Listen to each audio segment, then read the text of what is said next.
Come procedono i lavori sulla frana?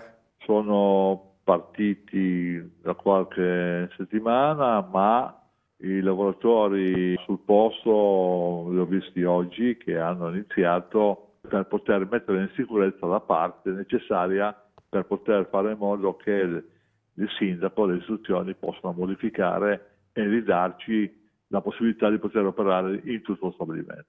Quindi oggi al via alle operazioni dei rocciatori si tenta di aprire una parte chiusa dello stabilimento. Qual è? Possiamo ricordare? Sì, la parte chiusa, la parte più verso valle, dove c'è la stamperia, dove si costruiscono, si affinano gli stampi, dove c'è la materia prima. Su questa parte, che per noi è il cuore dell'azienda, è necessario partire in tempi i più rapidi possibili. È confermata la previsione di riapertura a un mese. In questo momento quanti sono i lavoratori in cassa integrazione? Beh, un mese noi è l'obiettivo che ci diamo, non mi sentirei di giurarci. Il cassa integrazione oggi si aggira dalle 15 alle 20 unità.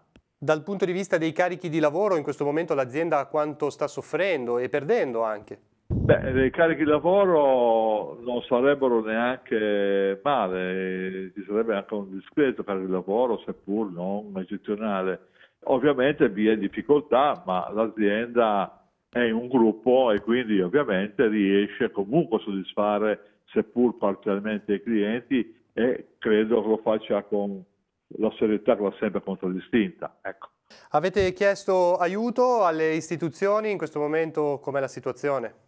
Su questo vi sono ancora delle aspettative che fino ad oggi non sono state esaustive, cioè non abbiamo ancora avuto risposte positive. Auspichiamo che il sistema creditizio voglia dare fiducia.